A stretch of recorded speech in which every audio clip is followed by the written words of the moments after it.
Welcome to नव classes. मेरे को एक ईमेल आया साहिब जी की तरफ से। उसमें इन्होंने लिखा था कि वो मेरे ऊपर केस स्टडी करना चाहते हैं and that case study is now publish, that is why now I am sharing with you, जो कि ICSSR स्पॉन्सर्ड जर्नल के अंदर पब्लिश हुई है, वो भी मुंबई यूनिवर्सिटी में। और साहिब भाटिया जो है वो गुजरात यूनिवर्सिटी में PhD स्कॉलर है। केस स्टडी है उसका थीम एंटरप्रेन्योर है जी। तो अब एंटरप्रेन्योर को डिफाइन करते हुए आर्टिकल में ऐसा लिखा गया कि एंटरप्रेन्योर वो होता है जिसके पास पहले एजुकेटर की क्वालिटीज थी और अब वो एंटरप्रेन्योरशिप फील्ड में एंटर कर रहा है। जी। या तो ऐसा कोई पर्सन जो पहले एंटरप्रेन्योर था और अब वो एजुकेशन की फील्ड में एंटर कर रहा है। इसको ध्यान में रखते हुए जब मैंने आपका बैकग्राउंड चेक किया तो मुझे ऐसा लगता है कि आप जो फर्स्ट डेफिनेशन है कि पहले आप एजुकेटर थे और धीरे धीरे आप एंटरप्रेन्योर बने, जी। क्या ये कहना सही रहेगा कि वो आपके ऊपर ज़्यादा फिट बैठता है वो डेफिनेशन? जी बिल्कुल, हाँ जी। अब मैं जब हम एजुकेशन या एजुकेटर की बात करते हैं तो एजुकेटर की सबसे ज़रूरी क्वालिटी होती है उनका क्वालिफिकेशन। तो आप अपने एजुकेशनल क्वालिफिकेशन के बारे में थोड़ी हमें इंफॉर्मेशन दें। जी। मैंने मतलब पहले 8th क्लास तक एक कॉन्वेंट स्कूल से स्टडी किया है, खालसा रॉयल कॉन्वेंट स्कूल, ठीक है। फिर उसके बाद मैंने 9, 10, 11 गवर्नमेंट स्कूल, बिकॉज मेरा जो स्कूल था वही 8 तक था। फिर उसके बाद गवर्नमेंट स्कूल से किया, उसके बाद फिर आपका graduation I did from Delhi university, post graduation also I did from Delhi university, MCOM, BCom, MCOM। Vivekananda college और Delhi school of economics. You studied a lot about me. Yes. और वहाँ पे आपके प्रोफेसर थे जिन्होंने आपको काफ़ी एनकरेज किया। आपने आभा शुक्ला मैम को काफ़ी बार मेंशन किया है अपने प्रीवियस इंटरव्यूज में। अच्छा, आपने yes. बताया कि कैसे उन्होंने आपको एनकरेज किया लेक्चर्स के बाद उनसे जो आपके डाउट्स होते थे वो मेरे ग्रेजुएशन के जो टीचर्स हैं उनमें से भी कुछ टीचर्स हैं, जैसे कि पवन गुप्ता मैम मेरे को अकाउंट्स और मैथ्स अच्छा कराते थे, और एक चित्रा मैम थी लॉ। हाँ पवन गुप्ता मैम का आपने नाम आपके वो बैकग्राउंड चेक के लिए दिया है NSCUT में, है ना? हाँ जी। हाउ यू अंडरस्टैंड, कितना अच्छे से आप फॉलो कर रहे हो, मतलब कहाँ से? आप प्लस में भी हो क्या? हाँ? आप प्लस क्लासेस में भी हो क्या?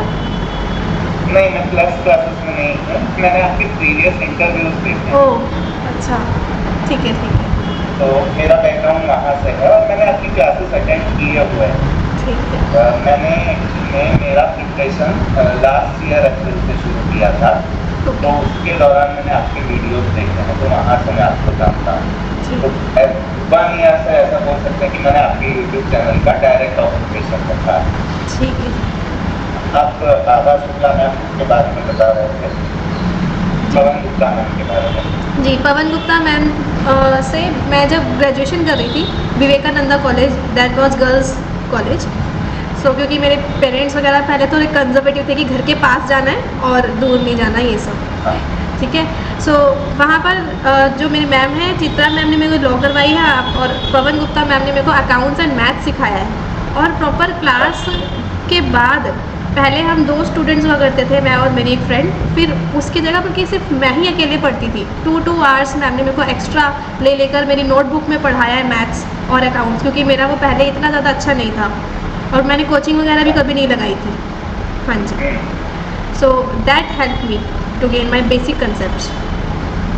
ओके, तो आपका जो एजुकेशनल बैकग्राउंड है उसको स्ट्रॉन्ग करने में आपके प्रोफेसर्स ने और आपके टीचर्स ने काफ़ी इम्पोर्टेंट किया है, ऐसा बोल सकते हैं? बिल्कुल बोल सकते हैं, क्योंकि मैंने पहले कोचिंग वगैरह ट्यूशन वगैरह नहीं पढ़ी, बट उससे बेटर मुझे मेरे खुद के टीचर्स ने जो एक्स्ट्रा मुझे गाइडेंस दी है वो मुझे बेस स्ट्रॉन्ग करने में हेल्प किया है, दिल्ली यूनिवर्सिटी के टीचर्स ने। यस। ओके, तो हम ऐसा बोल सकते हैं कि भाई आपने ग्रेजुएशन और पोस्ट ग्रेजुएशन दिल्ली यूनिवर्सिटी से किया, अब आपने खुद ने अपना नेट JRF दिसंबर 2013 में क्लियर किया है। हाँ जी। जी। और आपका पोस्ट ग्रेजुएशन 2015 में क्लियर हुआ। 2012-14 का बैच था, और यस रिजल्ट हो सकता है 15 में, और 2012-14 का बैच था पोस्ट ग्रेजुएशन। ओके, तो 2014 में आपका पोस्ट ग्रेजुएशन क्लियर हुआ है। हाँ जी। फिर मैम हमने ऐसा देखा है कि आपका इंटरेस्ट फैशन डिजाइनिंग में भी था। आपके दो इंटरेस्ट सामने आते हैं, एक फैशन डिजाइनिंग और एक टीचिंग। यस। तो आप ये बता सकते हैं कि आपने फैशन डिजाइनिंग को क्यों परस्यू नहीं किया एज ए करियर? जी, एक्चुअली मैंने फैशन डिज़ाइनिंग तब स्टार्ट किया था जब 10th क्लास की छुट्टियाँ होती हैं और पेरेंट्स वो समर कैंप्स में भेजते हैं अपने बच्चों को। तो तब मैंने कंप्यूटर का भी कोर्स किए थे, वेबसाइट डिज़ाइनिंग वगैरह, और फैशन डिज़ाइनिंग का भी कोर्स अपने घर के पास वाले इंस्टीट्यूट से किया था। एंड उसके बाद मैंने यूट्यूब पे फैशन डिज़ाइनिंग वाला स्टार्ट करा और उसमें ज़्यादा सक्सेस मिली है। बल्कि आप देख सकते हो वहाँ पे 7 लाख प्लस सब्सक्राइबर्स हैं मिया इमेजिनेशन वाले चैनल पे, और उसमें जो वीडियो के व्यूज़ भी पहले आ रहे थे वो भी बहुत अच्छे आ रहे थे। बट अब मैं जब टीच करने लग गई हूँ अनअकैडमी पे, तो इतना ज़्यादा टाइम अभी नहीं मिल पाता है कि मैं वो भी करूँ ये भी करूँ। स्किल वाइज कोई प्रॉब्लम नहीं है, हम एक थ्योरी समझते हैं ना कंपैरेटिव एडवांटेज वाली। तो कंपैरेटिव एडवांटेज में अगर मैं फेम की बात करूँ, सब्सक्राइबर्स की बात करूँ, मुझे फैशन डिज़ाइनिंग में ज़्यादा मिला। बट सेल्फ सेटिस्फेक्शन की बात करूँ, जहाँ पे मुझे वाकई में एक एक बच्चे को पढ़ा के जो सेटिस्फेक्शन मिलता है, वो मुझे 9 क्लासेस और स्टडी में मिला। इसलिए, और वैसे भी मुझे लगता है इधर मुझे ज़्यादा इनपुट डालना चाहिए, क्योंकि यहाँ पे ज़्यादा बच्चे पर्सनली इम्पैक्ट हो रहे हैं। फैशन डिज़ाइनिंग में क्या होता है कि मतलब वो चैनल पे व्यूज़ बहुत सारे बूम करते हैं क्योंकि वो काफ़ी सारे लोगों तक जाता है। बट उतना एक एक पर्सन को मैं इंटरेक्ट करूँ या फिर वहाँ पर पूरा पूरा वीडियो डालूँ, उतना अब टाइम मैनेज नहीं हो पाता। That is why I chose one stream.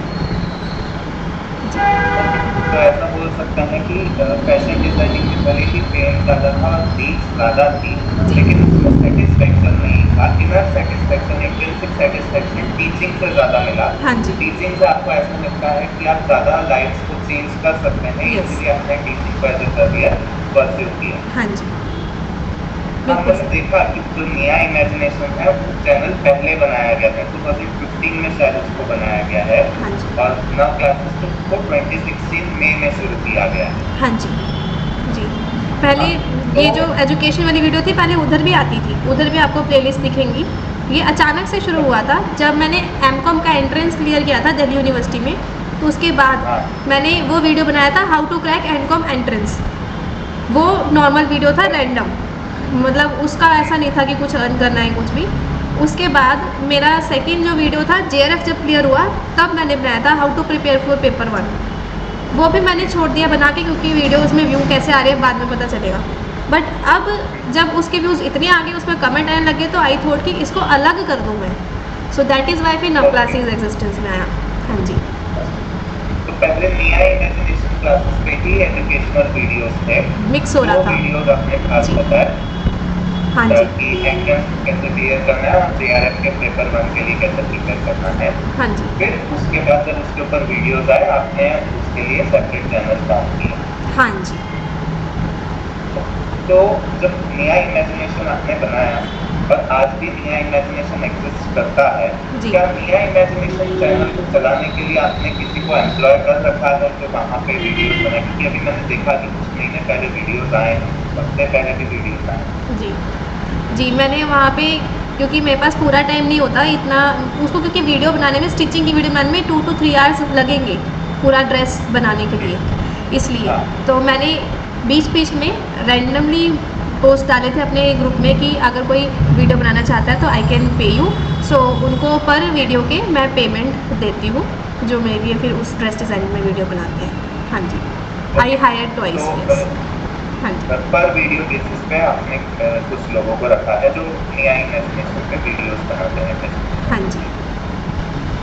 Okay ma'am, अब आपने बताया कि मिया इमेजिनेशन के साथ ही आपने क्या किया था, यूट्यूब पे वीडियोस बनाने शुरू कर दिए।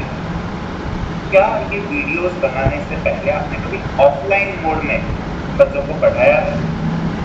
जी। सो जब मैं पोस्ट ग्रेजुएशन कर रही थी ना 2012 to 2014, उस टाइम पे मैं अपने साथ जो मेरे फ्रेंड्स या सर्कल है उनको पढ़ाती थी या अपने जूनियर्स को भी पढ़ाती थी। But that time I was not taking money from them because मैंने खुद अपने टीचर से बिना पेमेंट दिए उनसे सीखा है। तो eight that time I was just spreading my knowledge. तो वो ऑफलाइन वाला जो पार्ट है that was free of cost at that time. फिर उसके बाद यूट्यूब पे ही आया, पहले यहाँ पर भी फ्री था बहुत टाइम तक। अनअकैडमी की वजह से वो पेड में आया। हाँ जी। तो जो आपने बताया कि आप अपने फ्रेंड्स और अपने जूनियर्स को पढ़ाते थे, मतलब ऐसा नहीं बोल सकते कि भाई आप कोई कोचिंग क्लास में जाके या किसी कॉलेज में जाके या हाँ जी। प्राइवेट इंस्ट्रक्टर के तौर पे आपने पढ़ाया है। जी। जो बहुत सारे बच्चों को पढ़ाने का एक्सपीरियंस है वो सीधा आपने ऑनलाइन क्लासेस से ही लिया है। यस। हाँ जी। मैम आपका फर्स्ट अटेम्प्ट में नेट क्वालिफाई हो गया था 2013 में, तो आपने असिस्टेंट प्रोफेसर की जॉब के लिए कहीं अप्लाई क्यों नहीं किया? That was some other reason. वो मेरे जो मैंने आपको बताया कि I come from conservative family and business family, तो यहाँ पर दोनों इशू थे कि एक तो दे वर नॉट अलाउइंग मी कि पोस्ट ग्रेजुएशन के बाद उन्होंने बार लगा दिया था कि पोस्ट ग्रेजुएशन के आगे कुछ पढ़ना भी नहीं है और ना ही आपको कहीं जॉब करनी है। तो इस वजह से मैंने आगे तो पढ़ भी नहीं सकती थी, और जब मैंने नेट जेआरएफ निकाला तो भी मेरे दिमाग में सिर्फ इतना ही था कि पोस्ट ग्रेजुएशन से पहले हो जाए तो हो जाए, नहीं तो कभी भी नहीं हो पाएगा। बिकॉज घर से बाहर जाने के दरवाजे मुझे पहले से ही क्लियर था कि बंद होंगे। ठीक है। हाँ जी। तो इस वजह से आपने एक वीडियो में बताया था इंटरव्यू में कि आपने 2 जगह पीएचडी के लिए अप्लाई भी किया था, पर आपके फादर ने आपको वापस बुला लिया जाना नहीं दिया था। नहीं, ऐसा एग्जैक्टली आपको सजेस्ट किया था कि भाई जो करना है घर पे रह के हाँ। करो। हाँ जी। तो हम ऐसा बोल सकते हैं कि ये जो कंस्ट्रेंट लगाया गया, ये जो लिमिटेशन लगाया गया फैमिली के द्वारा, उसकी वजह से आपने ऑनलाइन क्लासिंग शुरू की। यस। तो वो एक तरह से ब्लेसिंग भी हो सकता है। यस। अगर मैं ऑफलाइन जाती तो ऑफलाइन वो क्लियर था कि मेरा जेआरएफ क्लियर है, तो मेरे को दिल्ली यूनिवर्सिटी में मैंने एडमिशन के 2 बार फॉर्म भरे, ड्यू में ही, कहीं और नहीं भरा था, ड्यू में ही भरे थे 2 बार। लेकिन मैं इंटरव्यू देने ही नहीं जा पाई, क्योंकि मेरे को इंटरव्यू देने के लिए घर से बाहर जाने ही नहीं दिया गया। कि वो उन्होंने ये कहा कि ठीक, पहले तो कोई बात नहीं अच्छे बनते हैं फिर बाहर जाते वक्त फिर रोक लेते हैं कि नहीं, या तो जाएगी तो वापस मत आइयो, और नहीं तो बैठी रहा आराम से। तो फिर अब मैं नहीं गई, और मेरे पास एक लैपटॉप ज़रूर था और इंटरनेट कनेक्शन घर पे था ऑलरेडी। तो बस इसकी वजह से मैंने ऑनलाइन स्टिचिंग की वीडियो, मुझे ज़्यादा आता था पहले, तो स्टिचिंग के सूट वगैरह मम्मी कैसे स्टिच करती थी वो डाल दी थी। फिर मैंने ये देखा कि मेरी तो ये वाली वीडियो भी अच्छी चल रही है, एमकॉम वाली और नेट जेआरएफ वाली। फिर मैंने ये वाला भी काम ऑनलाइन शुरू कर दिया, बस अच्छे से करना। तो फिर ये चल गया, और इसकी वजह से मेरे जब 300 के आसपास ही सब्सक्राइबर थे सिर्फ, तो अनअकैडमी नया आया था। अनअकैडमी एग्जिस्ट किया है 2016 में। उन्होंने मुझे अप्रोच किया। अक्टूबर 2016 में अनअकैडमी ज्वाइन किया है। अनअकैडमी ने मुझे 2017 अक्टूबर में ज्वाइन किया है। 2017 अक्टूबर, 1 साल बाद। तो रोमन सैनी, पहले तो अनअकैडमी की तरफ से एक ईमेल आया था, एक मैम का, रितिका मैम था उनका नाम।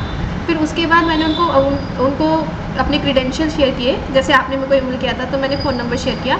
तो फिर रोमन सैनी सर का डायरेक्टली कॉल आया, who is CEO of Unacademy. Roman Saini, Roman ROMA। हाँ जी, रोमन सर जो CEO हैं हमारे अनअकैडमी के, उनका डायरेक्ट कॉल आया मेरे पास। तो उन्होंने कहा कि मंथली बेसिस पे आप हमारे अनअकैडमी की ऐप में वीडियो डालो। तो 30 वीडियोस, फिर 50 वीडियोस ऑफ मतलब रिकॉर्ड करके डालती थी पहले मैं। तो उसका पर मंथ वो पेमेंट देते थे। तो शुरू में amount just 30,000 rupees per month था। And at that time also मैंने जब घर पे बात करी तो सबको ऐसा लग रहा था कि शायद ये झूठ है, क्योंकि ऑनलाइन पे ऐसे पैसे कौन देता है। तो फिर मैंने कहा ज़्यादा से ज़्यादा वीडियो जाएगी, ये कुछ एक्स्ट्रा नहीं मांग रहे, ना घर से जाने के लिए कह रहे हैं, मैं बना के ट्राई करती हूँ। तो फिर मैंने एक अच्छा वाला फिर फ़ोन लिया था उस टाइम पे खैर 10,000 रुपये का मैंने एक और इन्वेस्टमेंट किया 10,000 रुपीज़ का फ़ोन लेकर, नहीं शायद 20,000 का फ़ोन लिया था वो। तो वो फ़ोन से फिर मैं वीडियो ऐसा रिकॉर्ड करती थी और उसके अंदर डालती थी। एंड फिर शुरुआत के जो वीडियोस थे उसमें आपका बोलते ना सिर्फ ऑडियो सुनाई देता था। हाँ, और स्लाइड्स। हाँ जी। हाँ जी, ये होता था। उसमें आपको आपकी विजिबिलिटी नहीं थी। हाँ जी, हाँ जी, ऐसा होता था।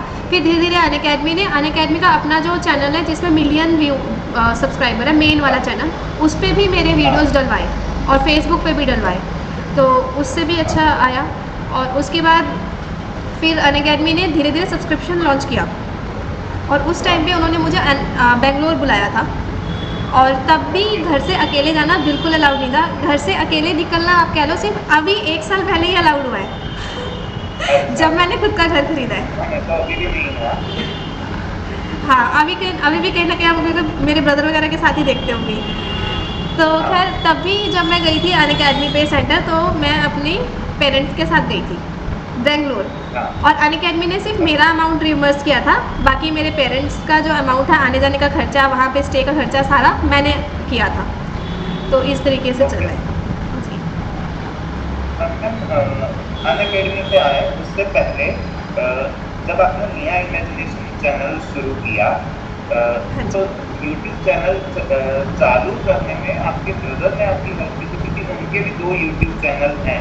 हाँ जी। उनके पपेट शोज और मैजिक के ट्रिक्स के लिए। तो आपको अपना यूट्यूब चैनल शुरू करने में आपके ब्रदर से कितना सपोर्ट मिला जी यूट्यूब चैनल जब मैंने अपने आप ही किया? मैं बताती हूँ ये रियलिटी क्या है। यूट्यूब चैनल मैंने सीखा है उससे बनाना, हालांकि उसके पहले थे मेरे से चैनल पुराने उसके हैं 2012 या हो सकता है उससे भी पुराने 11 से है। यस, यू हैव ऑब्जर्व, क्योंकि मैं उसको देखती थी कि वो वीडियो कैसे बनाता है। और इस तरीके से जब मैंने अपना न्यू इमेजिनेशन शुरू किया था ना, तो मैंने चुपके से ही बना लिया था, मैंने बताया ही नहीं था। जब मैं सामने नहीं आती थी वीडियो में, मैं ओनली अपना वही दिखाती थी। फिर धीरे धीरे क्योंकि अब घर पे है तो दिखेगा ही, शेयर करेंगे फेसबुक वगैरह पे, तो उनको दिख गया था। फिर मैंने बता दिया था कि मैंने चैनल बना लिया है, और पर मैं इसमें फेस वगैरह नहीं दिखाती। फिर जब उसमें सक्सेस मिली यूट्यूब से भी, मेरे को निया इमेजिनेशन चैनल पे 50,000 पर मंथ आने लग गए थे जब अनअकैडमी ने मुझे अप्रोच किया उस टाइम पे। यूट्यूब पे निया इमेजिनेशन चैनल पे भी स्टिचिंग वाली एक वीडियो से, फैशन डिज़ाइनिंग से 50,000 रुपीज़ पर मंथ आने लग गए थे। हाँ जी, क्योंकि उसमें मिलियंस व्यूज आते थे। आप मेरी पुरानी वीडियोस देखोगे तो उसमें 14 मिलियन तक आए पड़े जी।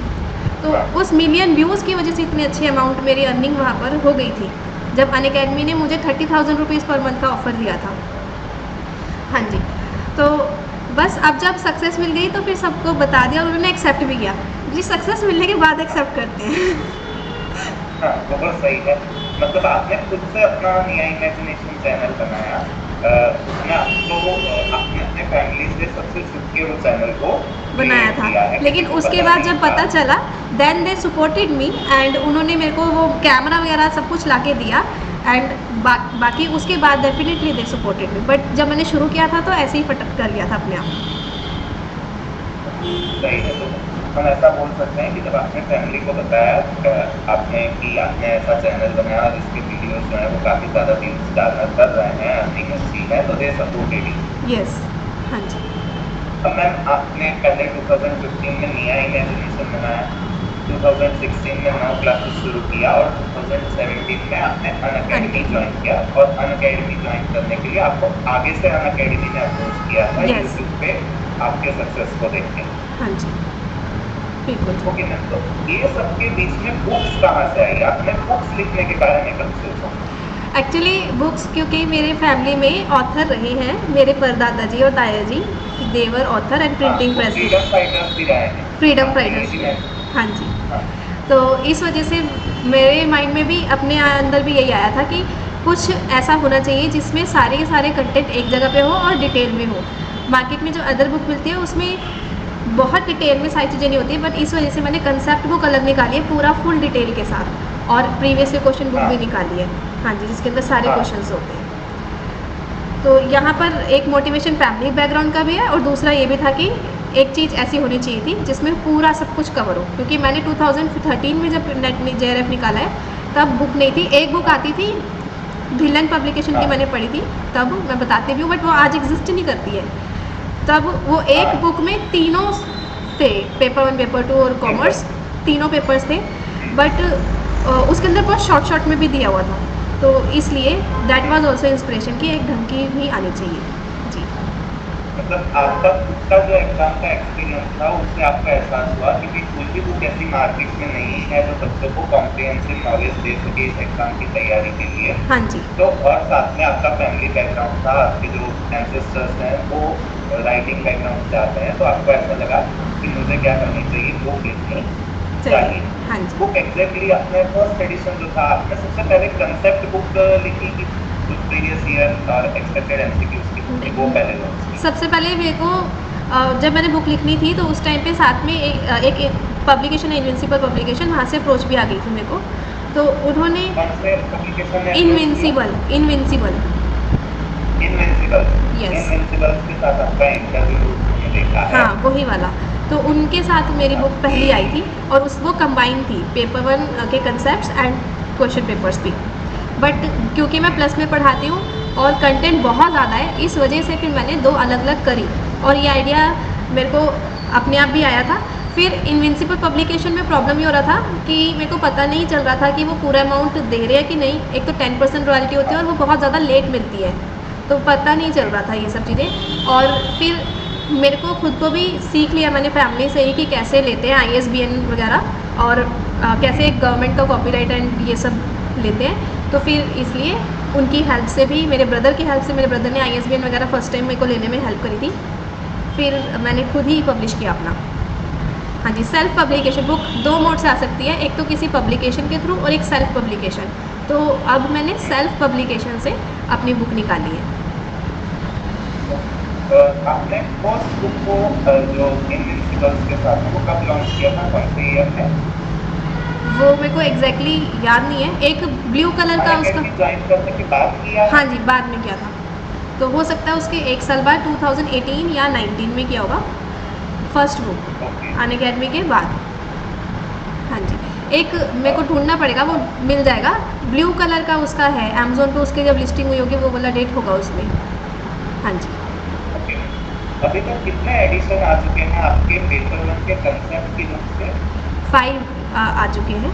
हाँ जी, पेपर 1 कंसेप्ट के 5 आ चुके हैं। और ये आपने कुल मिला के कितनी बुक्स को ऑथर किया? पेपर 1 की 2 बुक्स है एंड पेपर 2 कॉमर्स की 1 बुक है, इस तरीके से। ओके, तो टोटल 3 बुक्स हैं जिसमें पेपर 1 कंसेप्ट बुक के 5 एडिशन। हाँ जी, 1 मिनट अगर मैं चेक कर लेती हूँ, कंफ्यूजन ना हो तो, है ना। हाँ,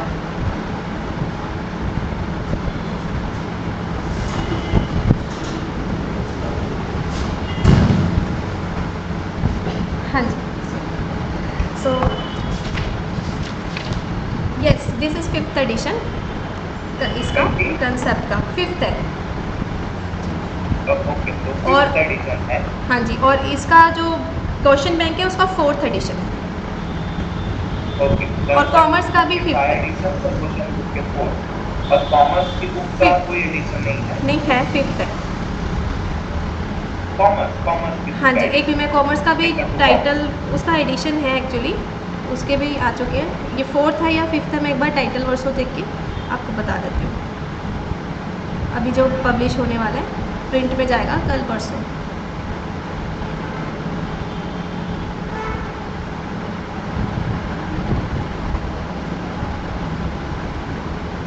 हाँ जी, ये आपका कॉमर्स 4th एडिशन होगा ये। 4th एडिशन का कॉमर्स का जी, भी।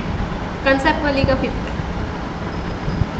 ओके, तो आपकी कंसेप्ट बुक के 5 एडिशन आ चुके हैं, क्वेश्चन बैंक के 4 एडिशन आ चुके हैं और पेपर 2 कॉमर्स के भी 4 एडिशन आ चुके हैं। यस।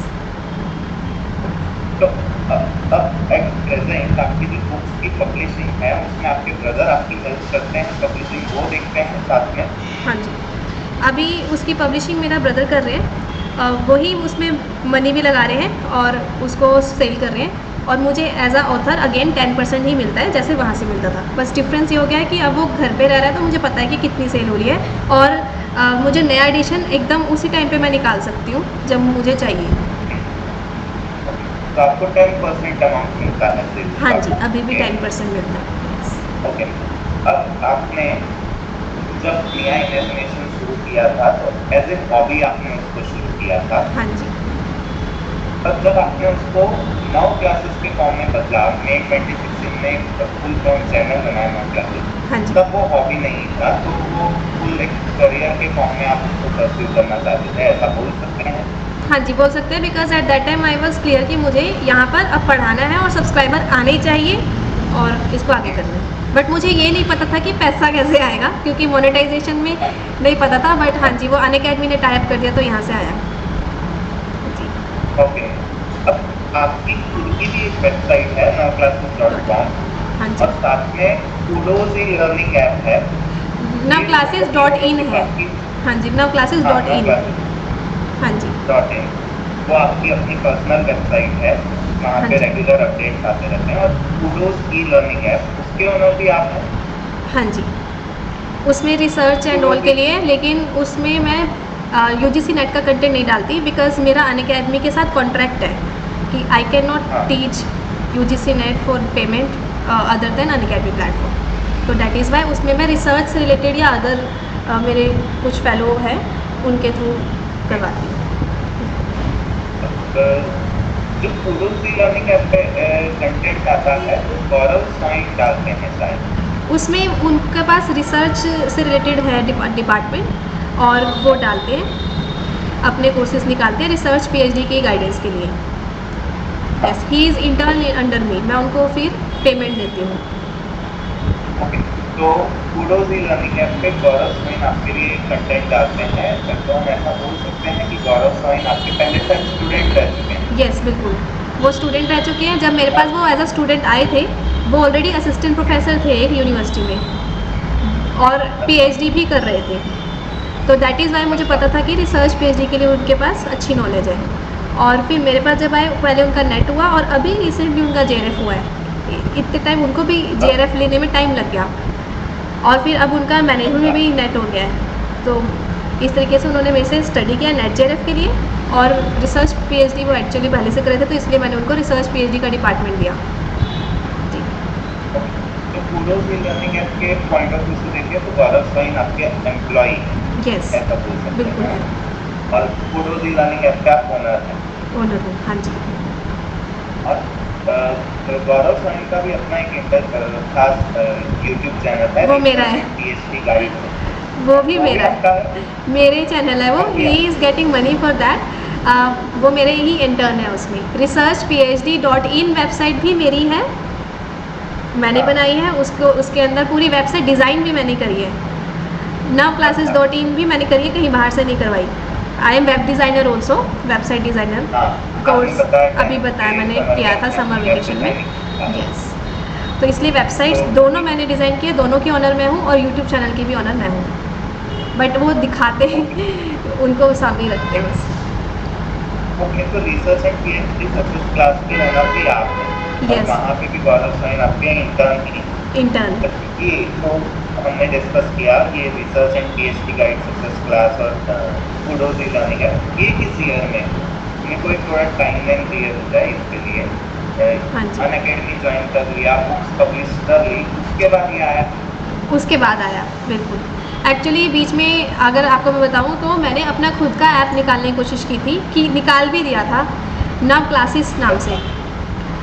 बट अनअकैडमी के साथ क्लैशेस हो गए, क्योंकि हमारे उसमें कॉन्ट्रैक्ट में था कि मैं अपना नव क्लासेस पे यूट्यूब यूजीसी वगैरह नहीं पढ़ाऊंगी। हालांकि मैं उसमें पढ़ा नहीं रही थी, पढ़ा मैं अनअकैडमी पे रही थी, बट उनको लगा कि कभी ये आगे ना निकल जाए, मतलब कभी यूजीसी का कंटेंट ना देने लग जाए, इसलिए। तो फिर अनअकैडमी के कॉन्सेप्ट ऐसे हैं कि भाई आप उसमें कोई एप्लीकेशन पे नहीं पढ़ा सकते, यस, पर आप यूट्यूब पे पढ़ा सकते हैं। यूट्यूब पे, वो भी अपने यूट्यूब पे फ्री, मतलब ऐसा नहीं है कि कॉन्ट्रैक्ट में ऐसा है कि हम यूजीसी नेट का पेड कोर्स नहीं निकाल सकते। मैं ऑफलाइन यहाँ पे भी नहीं निकाल सकती, नव क्लासेस लाइब्रेरी में बैठी हूँ, बट मैं यहाँ पे यूजीसी नेट का हाँ, ऑफलाइन नहीं पढ़ा पाऊँगी, क्योंकि मेरा कॉन्ट्रैक्ट अनअकैडमी के साथ है, इसलिए। अनअकैडमी के साथ आपका कितने ईयर्स का कॉन्ट्रैक्ट है? सो ये पहले तो सिर्फ मंथली होता था रिवाइज, अभी ये 2 इयर्स का है। बट ऑफकोर्स अगर, क्योंकि ये पेमेंट भी टाइम पे दे देते हैं और अच्छा अमाउंट मिल भी रहा है, इस वजह से I think I will continue. हाँ, ओके। अनअकैडमी की तरफ अगर हम जाएं तो अनअकैडमी, ऐसा बोल सकते हैं कि अनअकैडमी ने आपको रीच दी है लार्ज ऑडियंस की तरफ। अनअकैडमी की वजह से आप ज़्यादा बच्चों तक पहुंच पाई हैं। यस, दिस ये वी कैन से, क्योंकि अनअकैडमी अपने आप में भी काफ़ी प्रमोशनल एक्टिविटीज़ भी करते रहते हैं, तो इन्होंने भी अच्छा हाँ, मुझे बेंगलुरु जब बुलाया था तो शूट किया था, तो ऐड चलाया था, तो उससे भी काफ़ी लोगों को पता चला था मेरे बारे में। जब मैंने बोला था उसमें 45 प्लस क्वेश्चंस मेरे कंटेंट में से आते हैं, तो that was impacted a lot. Okay. तो हम ऐसा बोल सकते हैं कि आपकी सक्सेस में अनअकैडमी का इम्पोर्टेंट रोल है। यस, बिल्कुल है। अब मैम अनअकैडमी जब आपने ज्वाइन किया था तब शायद अनअकैडमी पे दूसरे कोई यूजीसी नेट के नहीं थे तब। एजुकेटर्स नहीं थे, first educator on Unacademy for UGC net, right? First तो नहीं कह सकते क्योंकि यूजी अनअकैडमी रैंडमली ऐसे किसी से वीडियो बनाते थे, बट यूजीसी नेट के लिए जैसे पेड कोर्सेज आए या इसके लिए या प्रॉपर रेगुलर कॉन्ट्रैक्ट के उससे देखें तो यस मैं फर्स्ट थी, ठीक है। बट ऐसा है कि एक दो वीडियोस पहले पड़े हुए थे किसी के डले हुए थे इनके बाद, तो प्रीवियसली दूसरे एजुकेटर्स के वीडियोस अनअकैडमी के थे, but they were not regular. Yes, first full time contractual basis पे यूजीसी नेट के लिए आपको उन्होंने एम्प्लॉय किया। हाँ जी। अब मैम जब हम ऑनलाइन टीचिंग की बात करते हैं तो उसमें एक ज़रूरी पहलू होता है टेक्निकल नॉलेज का। यस। जैसा कि आपको पता है कि आपने अपने समर कैंप में वेब डिज़ाइनिंग सीखी थी, हाँ जी। ठीक है, और आपको टेक्नोलॉजी का नॉलेज है, हम ऐसा मान रहे हैं कि भाई आपको कैमरा सेटअप करना, लैपटॉप चलाना आता है, क्योंकि बहुत सारे टीचर्स जो हैं जो थोड़े एज्ड हैं उनसे ऐसा नहीं होता है। क्योंकि मैंने भी पहले स्कूल में काम किया था, जब कोविड आया था मेरे जो सीनियर टीचर्स थे उनसे जूम पे क्लासेस लेना या गूगल मीट पे क्लासेस लेना नहीं हो पाता था। हाँ जी। तो आपका टेक्नोलॉजिकल नॉलेज क्या आपके लिए बोलते हैं ना फेवरेबल पॉइंट था आपकी journey as an online educator? Yes, बिल्कुल टेक्नोलॉजिकल नॉलेज बहुत ज़्यादा फेवरेबल है, बिकॉज अगर ये ना होता या मेरे पास एक लैपटॉप ना होता, मैंने आपको बताया मेरे करियर की शुरुआत हुई इसलिए क्योंकि मेरे पास एक लैपटॉप था और इंटरनेट कनेक्शन था, क्योंकि घर पे अगर वो भी नहीं होता तो भी शायद मैं नहीं कर पाती। यस, वाईफाई ऑलरेडी हमारे यहाँ पर पहले लगा हुआ था। सो इसमें समर कैंप्स और इसमें यस पेरेंट्स का पोस्ट ग्रेजुएशन तक उन्होंने कहा जो करना है कर लो, तब मैं जाती भी थी, सब कुछ होता था, तो इस वजह से उसका काफ़ी इम्पैक्ट हुआ और मैंने सबको सीरियसली करा है, इसलिए मेरे बेसिस भी क्लियर है, भटके भी नहीं। सही है कि आपने जब समर कैंप में वेब डिज़ाइनिंग, फैशन डिज़ाइनिंग सीखी, दोनों को काफ़ी सीरियसली लिया, हाँ जी। सिर्फ उसको एक हॉबी जैसे नहीं लिया, और वो दोनों चीज़ों ने आपको आपके करियर पे आगे बढ़ने में काफ़ी मदद की है। जी। तो आप अपने तरफ से मुझे कुछ ऐसे फैक्टर्स बता सकते हैं जिन्होंने आपकी ग्रोथ में मदद की? अभी तक हमने देखा कि फैमिली सपोर्ट आपको काफ़ी अच्छा मिला है, यस। उसके साथ साथ आपके टेक्नोलॉजिकल बैकग्राउंड ने आपकी मदद की है। तीसरा आपका जो अनअकैडमी के साथ कोलैबोरेशन है या अनअकैडमी ने आपको काफ़ी वाइडर रीच दी है, हाँ जी। प्लस आपका जो एजुकेशनल बैकग्राउंड है वो काफ़ी स्ट्रॉन्ग है, इसकी वजह से आपको सारे कंसेप्ट्स की क्लैरिटी है। यस। ये मेजर कुछ ऐसे फैक्टर्स उभर के आते हैं जिन्होंने आपको सक्सेसफुल बनाया है। हाँ जी। इनके साथ साथ आप अपनी पर्सनालिटी में से ऐसे कौन से पॉइंट्स बता सकती हैं जिन्होंने आपको आगे बढ़ने में मदद की है? जी। ये तो एक्सट्रिंसिक फैक्टर्स है, फैमिली सपोर्ट, टेक्नोलॉजिकल नॉलेज, पर आपकी कुछ क्वालिटीज जिन्होंने आपको ज़्यादा मजबूत बनाया, ज़्यादा सक्सेसफुल बनाया आपके हिसाब से? जी। सो मेरी क्वालिटी बेसिकली जो मुझे भी लगता है कि मैं एक चीज़ में घुसती हूँ तो वो पूरा अच्छे से एफर्ट लगाती हूँ और उसमें चली जाती हूँ। मेरा ऐसा नहीं है कि ये कर लिया और मस्ती मार लिया, कहीं घूमने चले गए। मेरा बिल्कुल एक चीज़ में घुसने का एक पैशन है वाकई में, जहाँ मैं सीरियसली कोई काम करती हूँ। जब मैं नोट्स बनाती हूँ तो भी पूरा सीरियसली बनाती हूँ। मुझे कोई भी चीज़ सीखनी है तो पूरी डीपली सीखनी है, चाहे वो पेरेंट्स से मिले, चाहे फ्रेंड से मिले, किसी से भी मिले। जैसे कि मैंने अपने टीचर्स का भी योगदान बताया है, तो टीचर्स के भी पीछे मैं पढ़ती थी और वो भी एनकरेजिंग मुझे मिली है, इस वजह से हेल्प हुआ है। अब अगर कोई फ्रेंड सर्कल है, कोई और भी कोई बात कर रहा है, मुझे समझना है तो मैं उसको यूट्यूब वगैरह पे सर्च करके भी समझ के बहुत कुछ सीखी हूँ। वेबसाइट डिज़ाइनिंग में भी काफ़ी कुछ चीज़ें न्यू टेक्नोलॉजिकल चेंजेस आते रहते हैं, तो इसलिए उसके लिए भी मैं कभी ऐसा नहीं कहती कि मेरे को सब कुछ आता है। I always open for the change and I always like to know things. जी। ये हम एंटरप्रेन्योर की बात करें या एंटरप्रेन्योर की बात करें, जितने भी मैंने रिसर्च पेपर्स, लिटरेचर रिव्यू में देखे हैं, ये क्वालिटी दोनों में बताई गई है कि always open to learning new things. चाहे वो एंटरप्रेन्योर के टीचर्स हों, वो हमेशा नई चीज़ें सीखना चाहते हैं, और एंटरप्रेन्योर भी हमेशा नई चीज़ें सीखना चाहते हैं। तो ये आपकी क्वालिटी की भी, आप हर बार कुछ ना कुछ नया सीखती रहती हैं, आप कभी ऐसा नहीं सोचती कि मुझे सब कुछ आता है, उसने आपकी काफ़ी मदद की। हाँ जी, और कभी मेरा फेलियर हुआ भी है, मैंने हमेशा सामने से जाके एक्सेप्ट किया है। मतलब स्कूल कॉलेज में भी अगर कुछ गलत हो रहा है, मेरी गलती है, तो फिर मैं पेरेंट्स को खुद आके भी बताती थी कि यहाँ मेरे से गलती हो गई है, अगर आप संभाल सकते हो तो संभालो, नहीं तो मैं संभालने को तो रेडी हूँ। दैट इज़ माई मिस्टेक, वो मेरी वजह से हुआ है, ठीक है। इसी तरीके से आपने काफी रिसेंट, जरूरी है। हाँ भी देखा है, yes, accept your mistakes and go on. Accept करो और फिर आगे बढ़ो, कि एक्सेप्ट नहीं करोगे हाँ जी, तो हम देख सकते हैं कि आपके teacher support, family support, technological background, Unacademy की वजह से भी, और आपकी खुद की डिटर्मिनेशन की भी, मुझे जो करना है वो बिल्कुल परफेक्ट करना है, मुझे रुकना नहीं है, ये सारे चीज़ों ने आपको आज जो भी सक्सेस मिली है उसमें काफ़ी योगदान दिया। हाँ जी, अब मैं सक्सेस अगर मिली है तो उसमें कुछ ना कुछ प्रॉब्लम्स भी आई होंगी। रास्ता हमेशा बिल्कुल साफ, बिल्कुल क्लियर, बिल्कुल बिल्कुल नहीं होता, बिल्कुल। अच्छा तो नहीं, चैलेंजेस तो होते ही हैं। तो आप, और उसमें भी क्योंकि हम यहाँ पे ऑनलाइन मोड की बात करते हैं, ऑनलाइन एजुकेशन की, और आप क्योंकि यूट्यूब चैनल चला रही हैं, तो हम देखते हैं कि यूट्यूब एक ऐसा मीडियम है जहाँ पे जिसको जो बोलना है वो बोल सकता है। यस, और स्पेशली आप एक विमेन एंटरप्रेन्योर हैं। जी, अब विमेन को काफ़ी ज़्यादा टारगेट किया जाता है हमारी कंट्री में, जब कि वो अपना कुछ भी करते आगे हैं, बढ़ने की बिल्कुल, हाँ कोशिश जी। करें। तो क्या कभी आपने ऐसे एक्सपीरियंस किया है यूट्यूब पे या अन अकेडमी पे जहाँ पे कुछ जो कमेंट्स हैं वो खराब थे, बेसिकली आपको ट्रोल किया गया है? जी, बिल्कुल। मेरे को शुरू में बहुत ज़्यादा ट्रोल, बिल्कुल स्टार्टिंग में तो देखो कोई था ही नहीं यूट्यूब चैनल, तो मुझे उतना शुरू में नहीं हुआ। जब मेरा सक्सेस मिलने लग गया और बाकी कॉम, देखो जब होता है ना एक चीज़ कि जहाँ पर पहले लोग आते हैं, उसको देख के बाकी कॉम्पिटिटर और आते हैं। Then at that time they realise कि यहाँ पर हमारा भी स्कोप है, हम भी घुस जाए बीच में। तो then they started making video, मतलब सीधा टारगेट, बिना नाम लिए टारगेट करके कि भाई ये ऐसी है, ये वैसी है, टारगेट करके उन्होंने वीडियो बनाना बिल्कुल चालू कर दिया। और मेरे को लर्नर आके बताते थे कि आपके बारे में उस प्लेटफॉर्म पे ये बोला जा रहा है, आपके बारे में उस प्लेटफॉर्म पे वो बोला जा रहा है। शुरू शुरू में मेरे को, ओके, तो सिर्फ कमेंट्स नहीं, पूरी की पूरी वीडियोस बनाई गई थी आपको यस, टारगेट करके। यस, पूरी वीडियोस। और मैं तो इतनी सारी वीडियोस नहीं देखती, मेरे को मेरे ही लर्नर्स आके बताते थे कि मैम आपके ऊपर ऐसी वीडियो ये वाले पर्सन बना रहे हैं और वो सीधा ये बोल रहे हैं और आप ऐसा करते हो, इसका मतलब ये वीडियो वाकई में आपके लिए ही है। मतलब उन्होंने मेरी अच्छी क्वालिटीज़ को भी नेगेटिव कर करके दिखाया था, बिना नाम लिए। जी, अगर मैं कोई पोस्ट कर रही हूँ तो उसका काउंटर पोस्ट आ रहा है टेलीग्राम में अदर चैनल्स पे, तो वो भी लर्नर पूछ रहे हैं कि मैम ये आपने भेजा, इसके बाद ये वाला पोस्ट आया एकदम से, तो ये पर्सन आपको ही क्यों टारगेट करते हैं। तो फिर मैंने अनअकैडमी से भी बात की थी, they are educated at Unacademy as well, उसके बाद दे कम ऑन अनअकैडमी।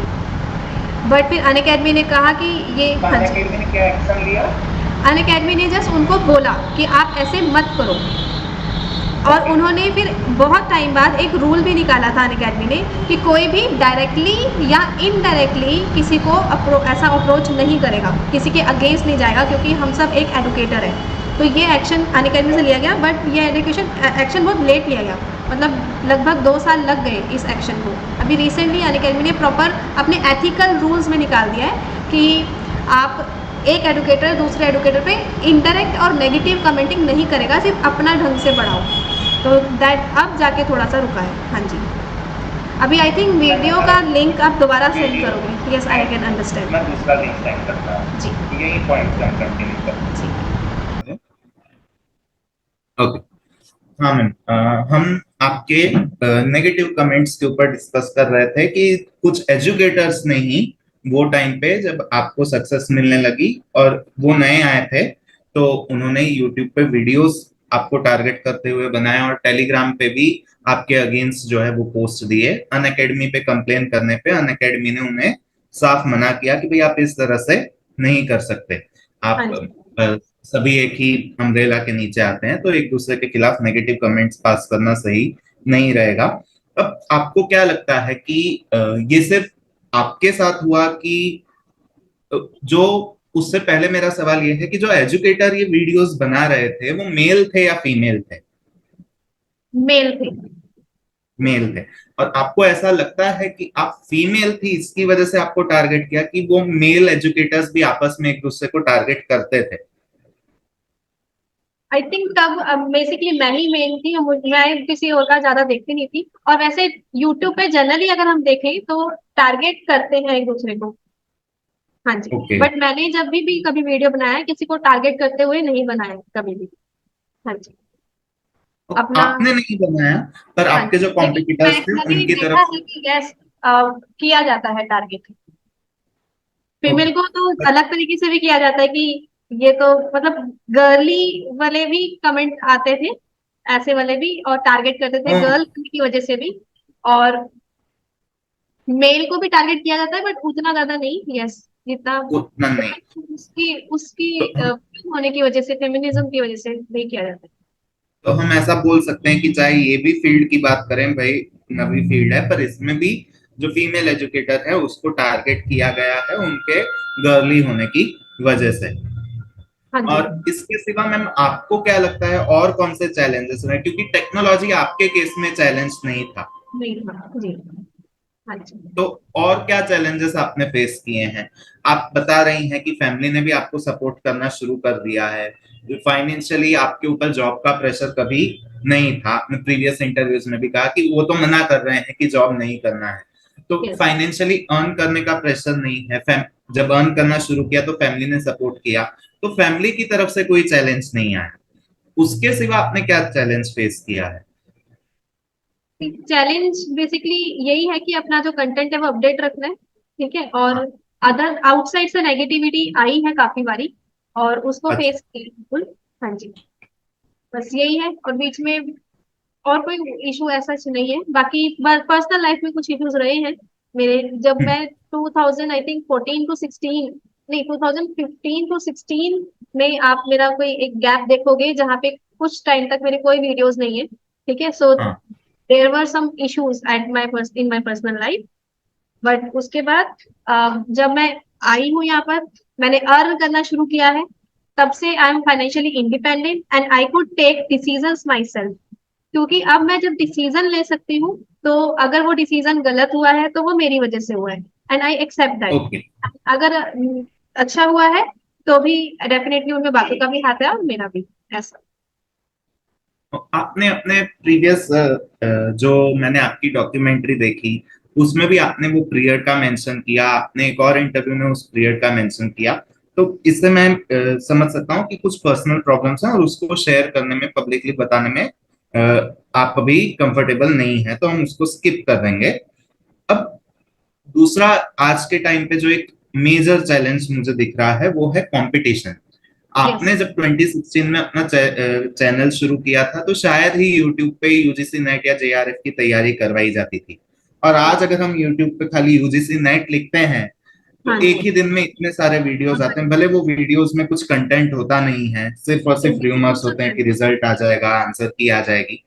तो इतना सारा कंपटीशन बढ़ गया है क्योंकि धीरे धीरे यूजीसी नेट और जेआरएफ भी काफी कम्पिटिटिव एग्जाम होता जा रहा है, दूसरे एग्जाम्स जैसा पेपर का डिफिकल्टी लेवल बढ़ रहा है, तो स्वाभाविक है कि ज्यादा से ज्यादा लोग इसमें पार्टिसिपेट कर रहे हैं, बच्चे भी जो एग्जाम दे रहे हैं उनकी संख्या बढ़ रही है, और इसी के साथ साथ एजुकेटर्स भी बढ़ते जा रहे हैं।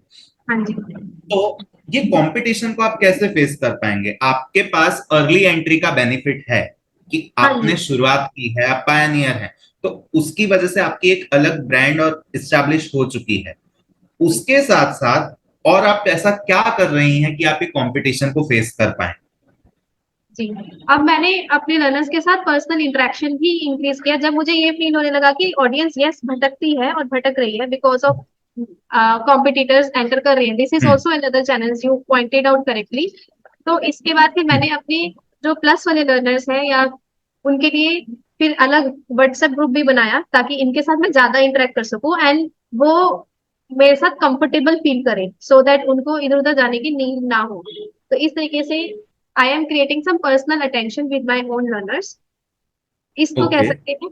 और इस चीज को आगे करने के लिए आपने देखा होगा मैंने कॉन्टेस्ट वगैरह भी रन करती हूँ, जिससे कि मेरे पास अपने ही लर्नर्स का डाटा भी आता है कि ये मेरे लर्नर्स हैं जो वीडियोस मेरी देखते हैं। और उस कॉन्टेक्स्ट में मैं पूछते भी हूँ कि क्या आपने सिर्फ फ्री देखी थी या प्लस वाली देखी थी, और क्या आप मेरे रेगुलरली देख लेते, तो वो उसके अंदर लिखते हैं, तो उसको भी मैं एनालाइज करती हूँ स्प्रेडशीट को। इस बार भी जैसे कॉन्टेस्ट के लिए मैंने फॉर्म भरवाया, तो हम्म। उसको भी मैं एनालाइज करती हूँ प्रॉपर टाइमलाइंस के साथ, कि ये बच्चों का जो व्यू पॉइंट है वो क्या है, उनको स्टडी करके ये मेरे लिए एक रिसर्च का काम करता है कि ओके। वो और क्या चाहता है। उनसे फिर मैंने ये भी लास्ट में लिखा हुआ है कि आप anything you want to share you can share, तो उस चीज को भी मैं हम्म। रीड करती हूँ कि उनके माइंड में क्या चल रहा है। तो लर्नर सेंट्रिक होना जरूरी है आज की डेट में, जैसे कंज्यूमर इज किंग, तो वो चीज हम्म। बनानी पड़ेगी लर्नर्स के साथ। कंज्यूमर हम्म। ओरिएंटेड होना चाहिए, ये भी एक तरीके से ऑनलाइन कंज्यूमर्स हैं जिनको बना के रखना, उनके हम्म। साथ लॉन्ग टर्म रिलेशनशिप मेंटेन करना इंपॉर्टेंट। अब इस लॉन्ग टर्म रिलेशनशिप में एक चीज और ऐड हो जाती है कि सिर्फ नेट जेआरएफ ही नहीं, उनके साथ रिसर्च पीएचडी भी ऐड कर हम्म। लो। तो जो मेरे पुराने ओके। स्टूडेंट्स होते हैं वो भी मुझे छोड़ के नहीं जाते, बिकॉज ये दे नो कि उसके आगे भी जर्नी है, वहां खत्म नहीं होगी। ओके।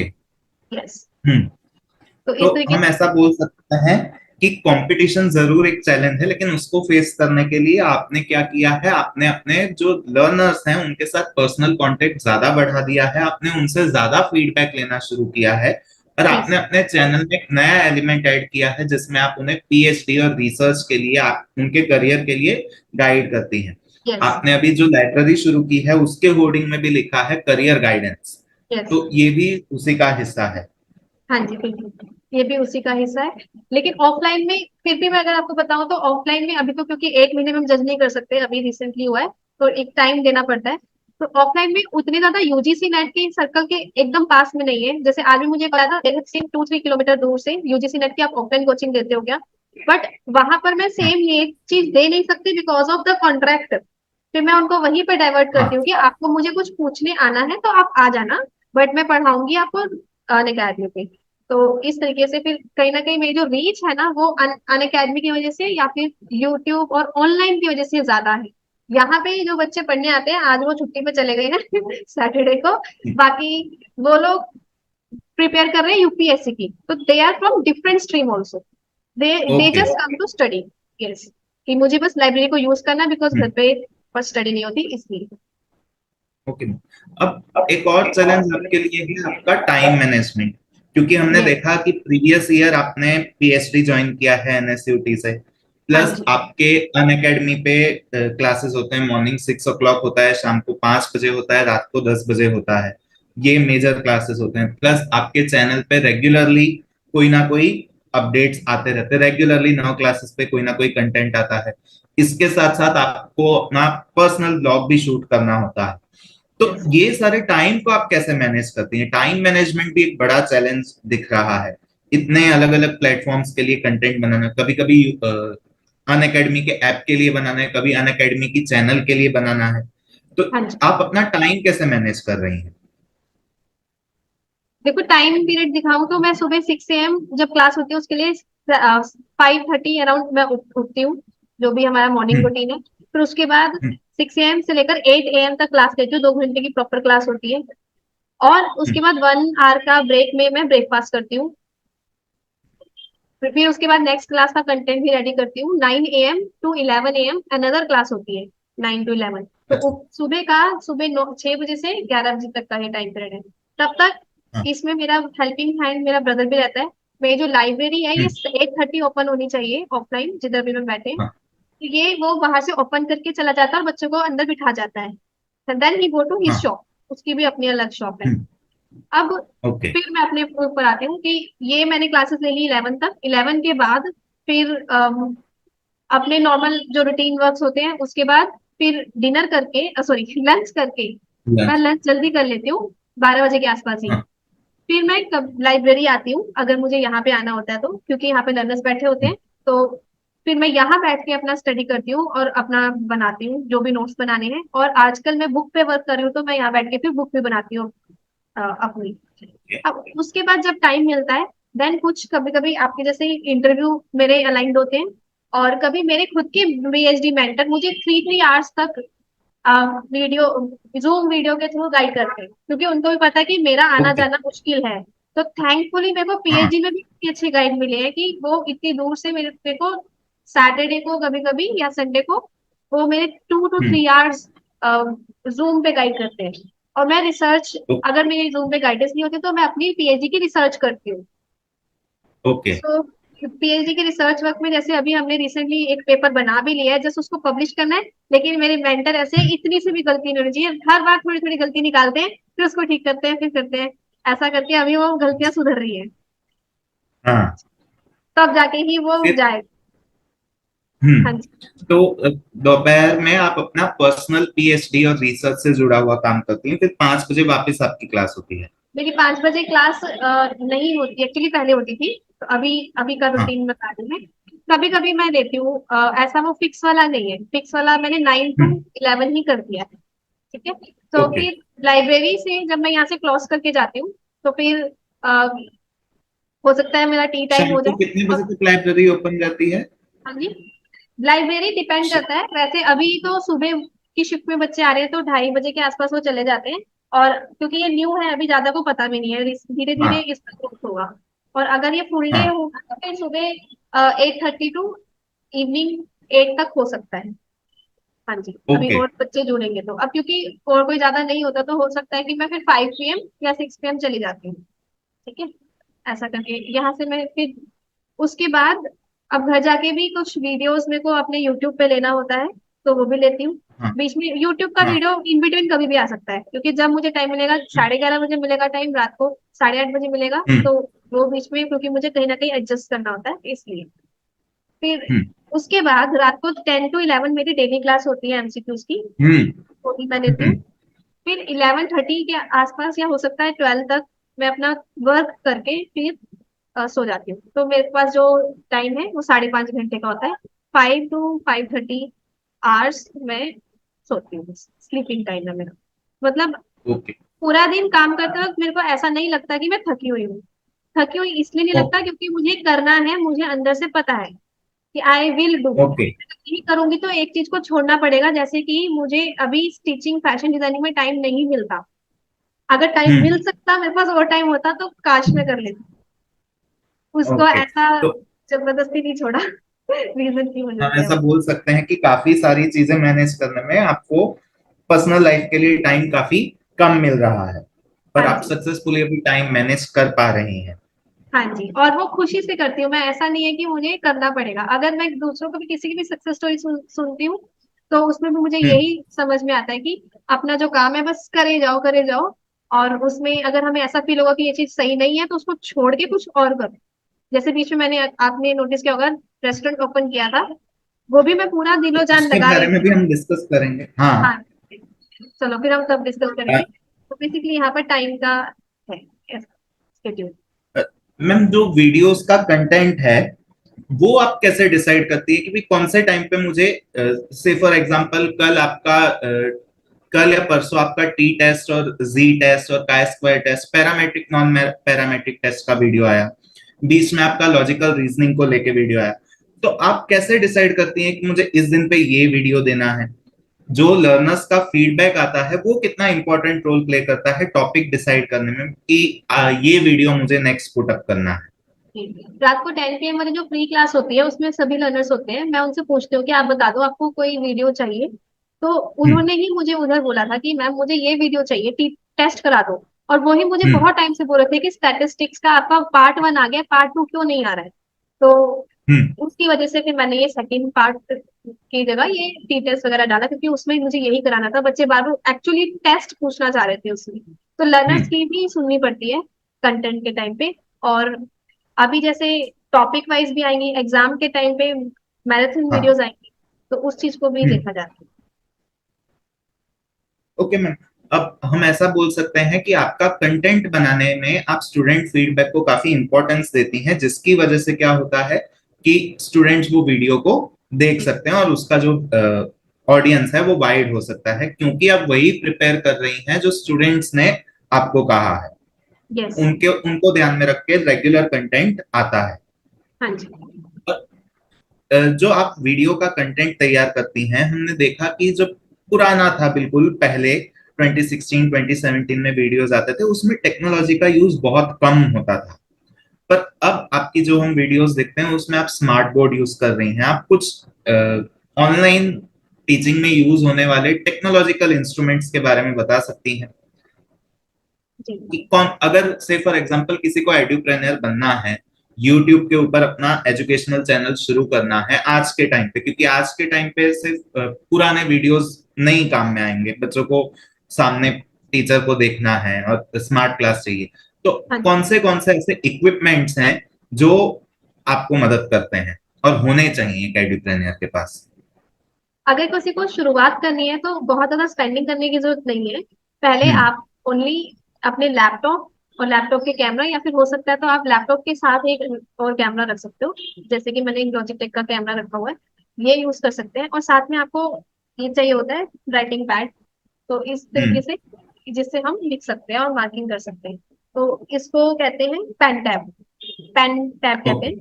तो ये हम्म। चाहिए नेसेसरी, जिससे हम मार्किंग वगैरह कर सकें। और आप पहले शुरू में सिर्फ एक ओबीएस से भी आ सकते हैं। आज भी मेरी वीडियो दो मोड पे आते हैं, एक स्मार्ट मोड पे और एक ओबीएस से। ओबीएस एक ओपन सोर्स सॉफ्टवेयर है which is free for all. Yes. कौन सा तो software? OBS, OBS. Okay. Yes, OBS hmm. Studio is free software which is open source. तो इसके थ्रू हम स्क्रीन रिकॉर्डिंग कर सकते हैं और इसमें हम अपना वीडियो भी दिखा सकते हैं साइड में, जिसमें पूरा स्क्रीन आता है और साइड में मेरी वीडियो भी छोटी सी साइड में नीचे आती है बैठी हुई। तो वो ओबीएस का है, दैट इज ओके। चीपेस्ट। और उसमें हम ऐसा मार्किंग वगैरह भी कर सकते हैं। और हमें खर्चा क्या लगेगा, सिर्फ एक ढंग का कैमरा और ये। और ये भी पहले मैं बहुत बड़े बड़े लिया करती थी शेखी में कि हाँ मेरे को सबसे बड़ा वाला चाहिए चाहे कुछ महंगा हो, लेकिन वो मेरे टेबल पे पूरा नहीं आता था, तो कभी कभी गिर के टूट भी चुके हैं। तो अब मैं नॉर्मल ही लिया, नॉर्मल छोटा size, which is more convenient, कि इधर से उधर आराम से लेके चली जाती हूँ, मैं घर ले जाती हूँ, लाइब्रेरी ले आती हूँ, कहीं पे भी। अभी भी मैं आपके सामने लेकर आई हूँ। एक्चुअली हमें शुरू में कभी भी ये नहीं सोचना चाहिए मैं खर्चा कर दूं, खर्चे से व्यू या ये चीजें नहीं आते। हो सकता है कि कुछ लिमिटेड चीजें ज्यादा बेटर हो आपके लिए, तो उस चीज को हाँ, वाइसली करना सही है। जरूरी है। हालांकि आई कैन अभी अफोर्ड बिग वन, बट ये ज्यादा बेनिफिशियल मुझे लगा। हाँ जी।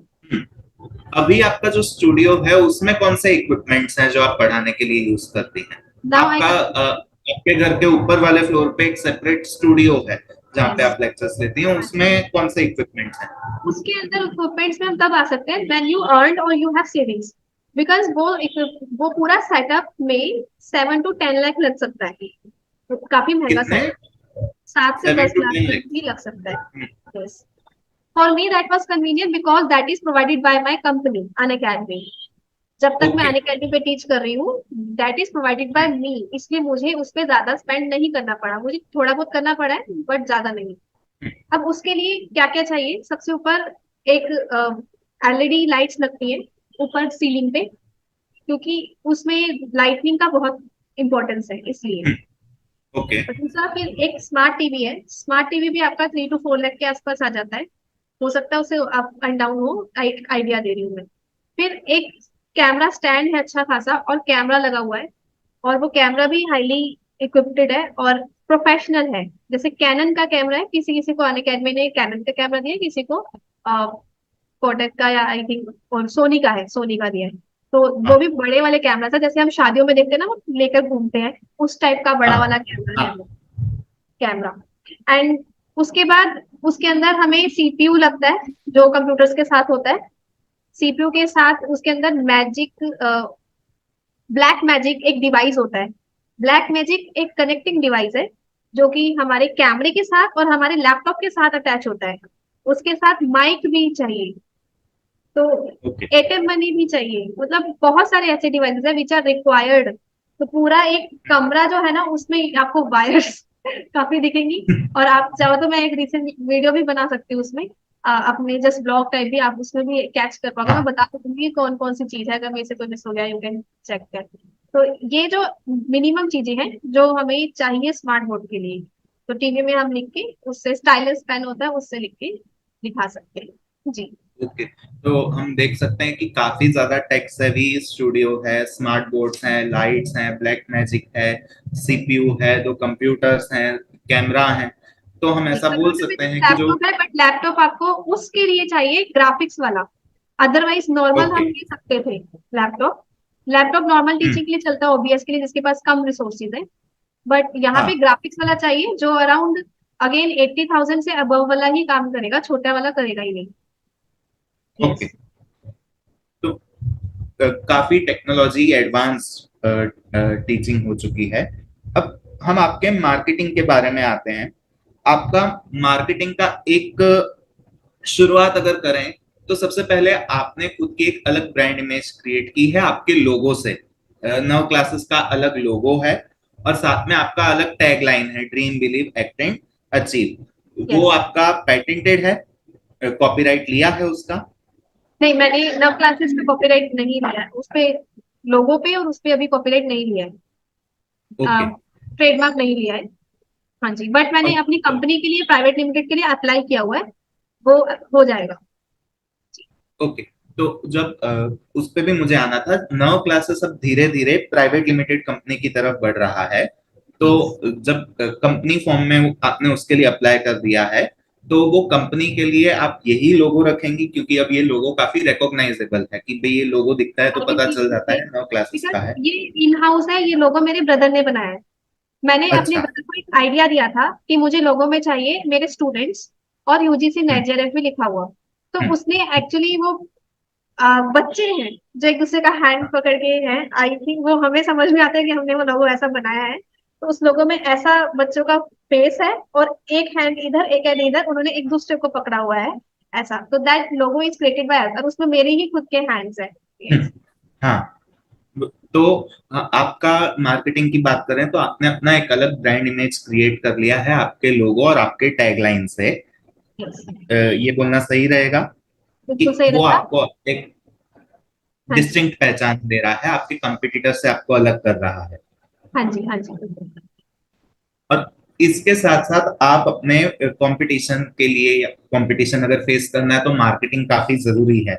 अब मार्केटिंग में आपने कॉन्टेस्ट लॉन्च किए हुए हैं जिसमें आप क्या कर रही हैं कि बच्चों से फीडबैक भी ले रही हैं और वो कॉन्टेस्ट के जरिए ज्यादा से ज्यादा लोगों को आपके क्लासेस के बारे में पता चलता है। हाँ जी, इसके सिवा आप मार्केटिंग के लिए क्या कर रही हैं?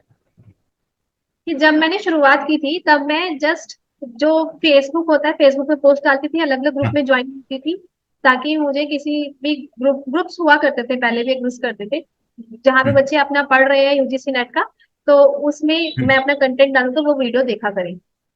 और फिर हाँ। मैंने अपने व्हाट्सएप ग्रुप बनाए थे, फिर उसके बाद हम्म। टेलीग्राम बनाया, इंस्टाग्राम बनाया। हम्म। बट मैंने पेड हम्म। मार्केटिंग मेरी साइड से नहीं करी।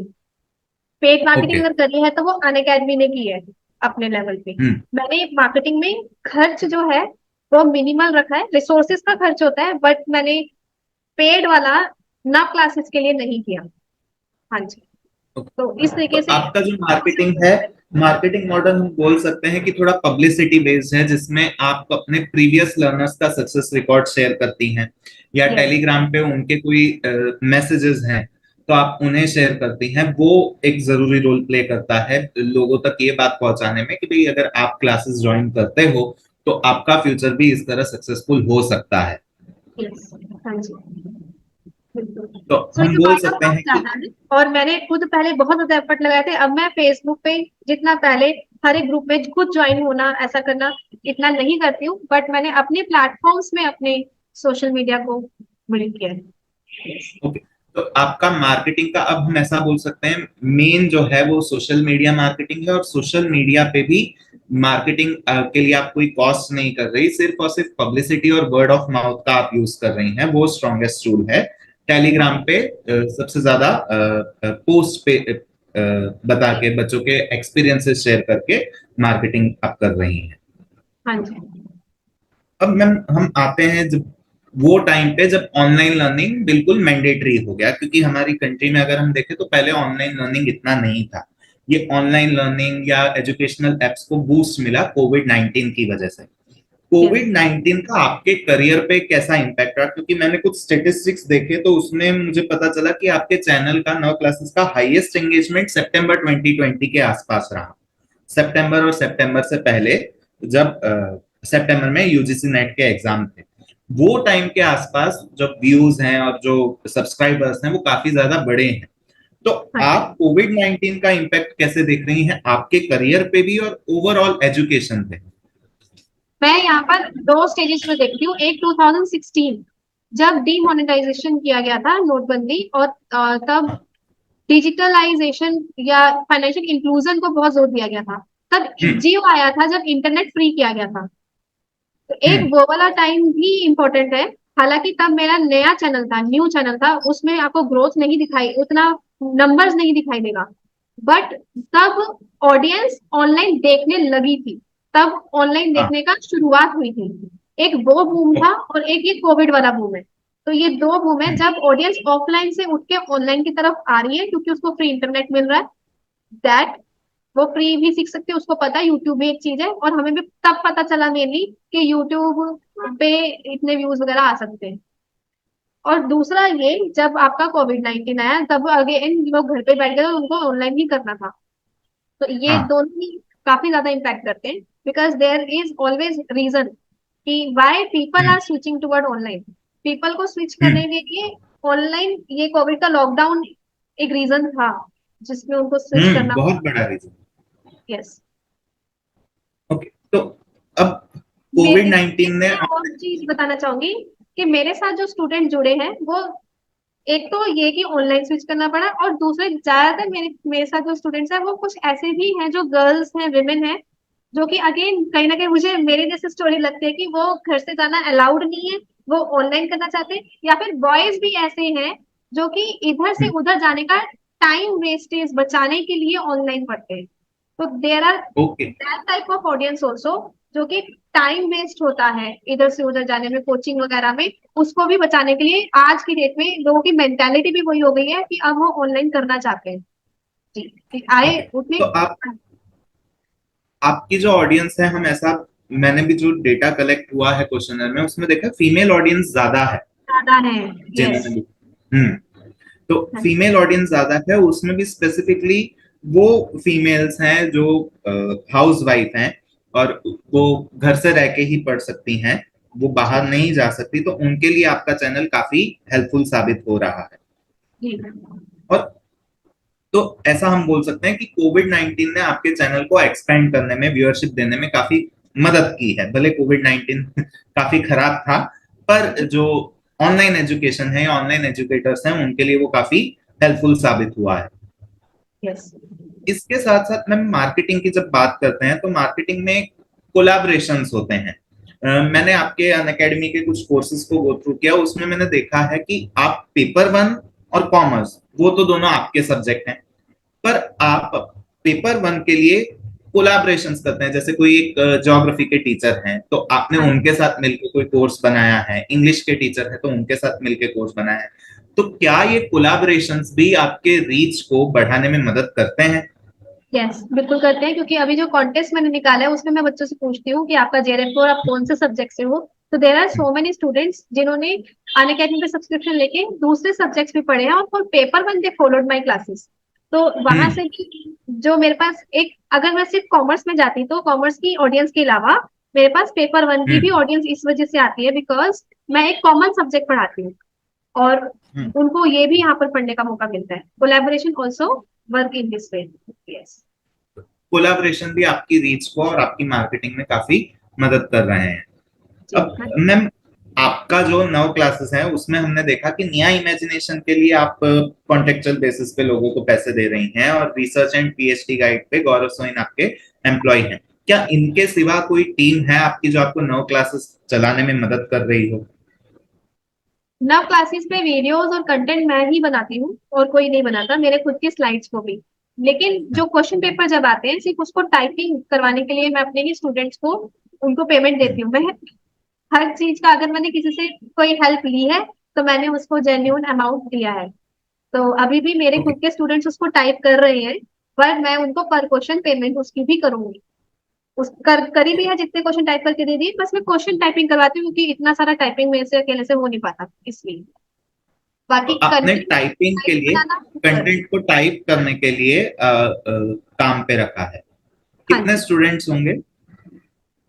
ये 3 to 4 स्टूडेंट्स होते हैं, क्योंकि अगर ये ओके। जल्दी टाइप होगा उतना जल्दी बुक आएगा, ऐसा।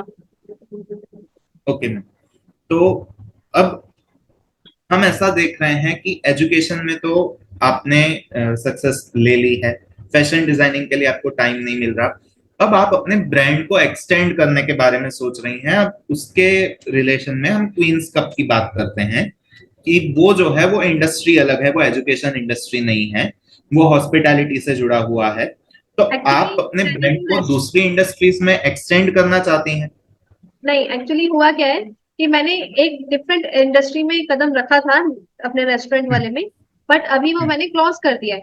उसकी जगह हाँ पे ही वो मैंने लाइब्रेरी ओपन किया है। हाँ ठीक है। वो मैंने देखा वीडियो कि हाँ, वर्कर्स का प्रॉब्लम आ गया था, प्रॉब्लम उसकी वजह से यस, आपको क्लोज करना क्लोज पड़ा। पर किया। मेरा क्वेश्चन ये है कि आप अपने ब्रांड को दूसरी इंडस्ट्रीज में एक्सटेंड करना चाहती हैं, जैसे now I will think correctly कि मैंने अब वो जो था, मेरे पास टाइम का बहुत इशू है। जैसे आपने देखा कि मेरे हाँ, को और भी बहुत सारे काम होते हैं यहाँ पर। मैं अब बैठ सकती हूँ क्योंकि मुझे पता है यहाँ पे अब पढ़ाई ही होती है, राइट। और हम्म, बच्चे जब पढ़ रहे हैं उस टाइम पे मैं भी खुद भी पढ़ सकती हूँ। बट अब हाँ, for the next thing, I will not deviate anywhere. Now I will like to concentrate on my teaching profession. इसमें मैं ऐड ऑन कर सकती हूँ बस कि library, teaching and research PhD या रिलेटेड हम्म, सब्जेक्ट्स, मतलब हम्म। एजुकेशन की फील्ड में ही I will concentrate because I think तो I have that capability and I have to use this. Otherwise time का अगेन फिर इशू हो जाएगा और फिर नया इमेजिन की तरह किस ऊपर करके फिर छोड़ना पड़ेगा। ओके, तो अब आपने अपने एक्सपीरियंस से ये सीखा है कि भाई आपको अपने एजुकेशन सेक्टर के अंदर ही रहना है और दूसरी इंडस्ट्रीज में नहीं जाना है। अब जब क्वींस कप आपने बंद किया, उसके बाद आपने अपनी कंपनी को रजिस्टर करवाया, 9 क्लासेस नाम से आपने अपनी कंपनी को रजिस्ट्रेशन के लिए रखा है। क्या ये one person private company limited होगी? कंपनी थी, वहां पर मेरे को काफी लॉस भी हुआ। उसमें मैंने ट्रेडमार्क भी ले लिया था। आई हैव अच्छा, trademark queens cup as well. But अब वो वाला ट्रेडमार्क तो वेस्ट जाएगा क्योंकि अब वो कंपनी क्वींस बंद कप हो के लिए रही है। आपने रजिस्टर करवाया था as a? That was private limited company. And okay, अब ये होगा कि प्राइवेट लिमिटेड कंपनी का नाम ही चेंज होके नाउ क्लासेस बन जाएगा। इसके लिए आई ऑलरेडी अच्छा, सबमिटेड द एप्लीकेशन। इसका कंपनी में बाइंड अप करना इज बिगेस्ट प्रॉब्लम बिकॉज वो लेंथी होता है। उसमें कंपनीज में लिक्विडेटर आता है गवर्नमेंट की तरफ से और पूरी इंक्वायरी करता है जिसमें 8 मंथ्स तक लग सकते हैं। तो मेरे जो अच्छा, सीए है उन्होंने मुझे यही एडवाइस किया कि 8 मंथ या 1 ईयर लगाने से बेटर है आप अभी अप्लाई कर दो न्यू नेम के लिए एंड जो एक्सेप्ट हो जाएगा। और अपना कंपनी का ऑब्जेक्टिव हॉस्पिटैलिटी से बदल के स्टडी करके और मेमोरेंडम ऑफ अंडरटेकिंग ये सब चीजें चेंज करके आप अपना ही काम करो। तो उस बेसिस पे फिर मैं 9 क्लासेस को ही रजिस्टर कर रही हूँ और यही आगे चलेगा। 9 classes private limited one person company होगी? नो, कंपनी में 2 लोग होने जरूरी है। तो क्वींस का हम्म, प्राइवेट में भी 2 थे, मैं और मेरी मदर। एंड इसमें भी हम्म। मैं और मेरी मदर होंगी director. There must be 2 director at least. 9 classes से पहले आपने कौन सी कंपनी का नाम लिया? वही क्वींस क्वींस का कप में? प्राइवेट। यस। तो उसी को चेंज करके इसमें आ रहे हैं हम। तो 9 क्लासेस में 2 लोग होंगे, एक मेरे मामा और एक मैं। ओके, तो अब जहां पे क्वींस कप रेस्टोरेंट था वहीं पे आपकी लाइब्रेरी है, तो यस। क्वींस कप को सक्सेस नहीं मिली, इसकी वजह से आपको लाइब्रेरी और करियर कंसल्टेंसी शुरू करने का आइडिया आया, ऐसा बोल सकते हैं? हाँ जी, बिल्कुल सही है। अब मैम, अगर हम 9 क्लासेस के फ्यूचर की बात करें कि भाई आगे क्या है, तो क्या आप ऐसा सोच रही हैं कि आप अपने ही ब्रांड के नीचे दूसरे सब्जेक्ट्स की चैनल बनाना शुरू करें? कि नहीं। आपका एक कॉमर्स का तो सेपरेट चैनल है, पर यस। जैसा आप बोल रही हैं कि बहुत सारे बच्चे आपसे पेपर 1 की तो ट्रेनिंग ले रहे हैं, एजुकेशन ले रहे हैं, हाँ जी। पर यही बच्चों को पेपर 2 के लिए भी ज्योग्राफी है, हिस्ट्री है, इंग्लिश है, इनके लिए दूसरे एजुकेटर्स के पास जाना पड़ता है। क्योंकि आपका ब्रांड अब सक्सेसफुल है, तो आपके दिमाग में ऐसा कोई आइडिया है कि आप अपने ही चैनल पे दूसरे सब्जेक्ट्स का भी एजुकेशन शुरू कर दें? बच्चों ने आपसे कहा है कि ज्योग्राफी भी आप पढ़ा दें, हिस्ट्री भी आप पढ़ा दें, पर वो पॉसिबल नहीं है क्योंकि आपका स्पेशलाइजेशन कॉमर्स है। तो क्या दूसरे एजुकेटर्स को एम्प्लॉय करके आप अपने चैनल पे एक्सटेंशन सोच रही हैं? जी, तो इसका मैं एक फैक्ट बताती हूँ। मैंने अपनी इंस्पिरेशंस काफी बारी संदीप महेश्वरी जी से भी ली है, आपको पता ही हम्म, होगा, मोटिवेटर। तो उन्होंने हमेशा हाँ, ये चीज बोली है कि अपनी बाउंड्री को क्लियर रखो। बाउंड्री को हम्म, क्लियर रखने का मतलब अपना विजन क्लियर रखो, मुझे करना है तो करना है, नहीं करना है तो नहीं करना है। तो मैंने ओके, अभी अपनी बाउंड्री को इस तरीके से क्लियर कर लिया है कि मेरा आगे का विजन यही है कि मैं UGC net JRF paper 1 and commerce and management, क्योंकि मैनेजमेंट मेरे से रिलेटेड है, वो भी मैं कवर कर सकती हूँ। बट हम्म, उसमें दूसरे सब्जेक्ट लगाने की बजाय मैं यहाँ पर रिसर्च से रिलेटेड और पीएचडी से रिलेटेड कंटेंट प्रोवाइड करूंगी, क्योंकि अब मेरा खुद का जो नॉलेज है वहां तक इंक्रीज हो रहा है। मैं भी अपने खुद के हम्म। मेंटर से सीखती हूँ और अपना भी पीएचडी कर रही हूँ। तो मैं बस ये वाली लाइन में आगे जाऊंगी। एंड एथिकली मेरे पास बहुत सारे लोग ऐसे भी अभी भी आ रहे हैं कि मैम हम मुंह मांगे पैसे दे देंगे, आप मेरा रिसर्च लिख दो। But okay. That unethical work will I will never do. और हम्म। वो चीज सिर्फ पैसा कमाने के लिए नहीं करना है। अभी आज भी मेरे पास आया कि मैं पेमेंट दे देंगे, आप करवा दो, रिसर्च पेपर लिख दो हमारा या हमारा वो बना दो। I will guide them, I will make them कि वो हम्म। अपने हाथ पे वो स्टैंड अपने हो। आप लिख सकते बट हैं। वो in unethical work I will not do. And also I will not indulge in any other subject, I think. Because I think मेरा एक बेसिक एक पेपर बना है, वो सभी कर सकते हैं। तो हम्म। इसके लिए फिर ये मेरा अभी विजन क्लियर है कि I am concentrating on one side, not on many things. जो पहले मैंने सीखा है अपने करियर में गलतियां करके, I accept those hmm. Mistakes and I will concentrate on one path now. Okay.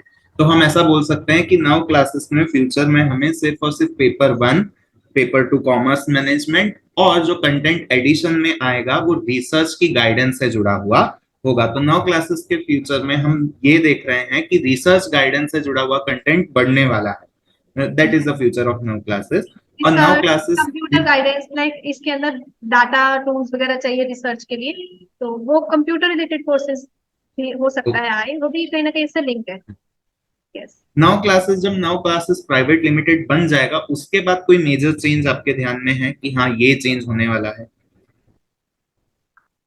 नहीं, उसके बाद मेरे पास यही चीज है बेसिकली कि लर्नर्स को एम्पावर करना है, उनको ये प्रॉपर प्लेटफॉर्म मिलना चाहिए। कोई भी गाइडेंस हो किसी भी स्ट्रीम में हो, वो भी मैं प्रोवाइड करा सकती हूँ। तो अदरवाइज ऐसा नहीं है कि मेरे को बहुत सारे अदर अदर एडुकेटर्स को यहाँ पर हायर करना है। उसके लिए हमारे पास एक हमारे ही फेलो एडुकेटर्स हैं अनअकैडमी पे, जिसके साथ मैं जुड़ी हुई हूँ। So they can okay. Take benefit of that.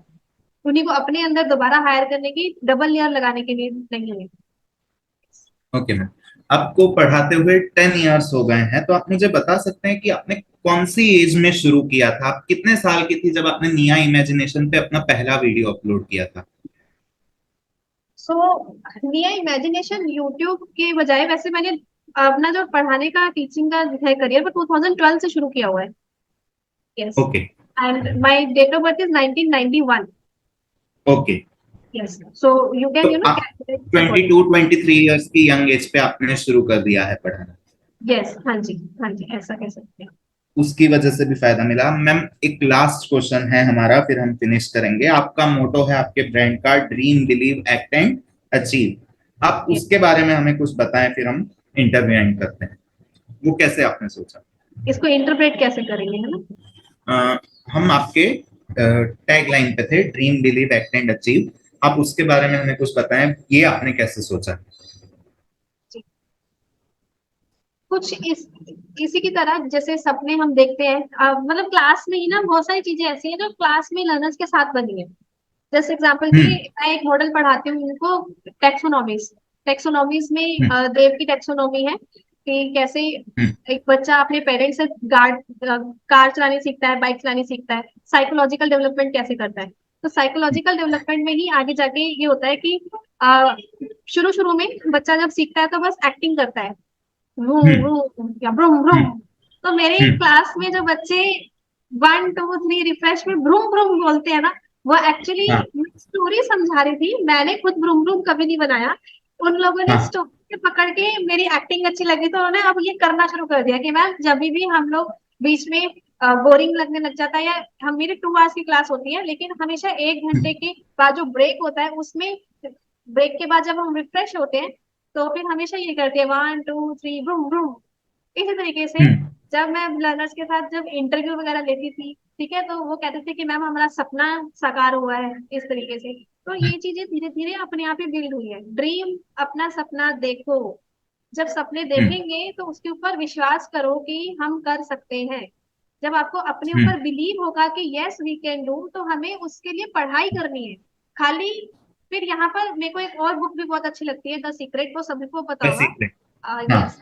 तो उसमें लॉ ऑफ अट्रैक्शन होता है, और संदीप हाँ। महेश्वरी की भी बहुत सारी वीडियोस में लॉ ऑफ अट्रैक्शन के बारे में बोला गया है कि आसान है और law of attraction is required. तो वहीं पे ये जब हम ड्रीम करके उसके ऊपर बिलीव करते हैं, तो ये बिलीव वाला पार्ट लॉ ऑफ अट्रैक्शन का है कि मुझे विश्वास करना है कि मैं कर सकता हूँ। लेकिन खाली मैं बैठ के बोलते रहूं मेरा ये हो जाए नहीं आएगा, मुझे उसके लिए मेहनत करनी पड़ेगी। तो इसके लिए फिर इसके बाद आता है एक्ट। एक्ट मतलब कि वो कार्य करो, पढ़ाई करो, प्रैक्टिस करो, फिर जाके आप अचीव कर पाओगे। So this was main thing. और ये सब अपने आप सोची समझी टैगलाइंस नहीं है, ऐसा नहीं है कि सब कुछ सोच के करा है, कि अपने आप बना है ड्यूरिंग द क्लासेस।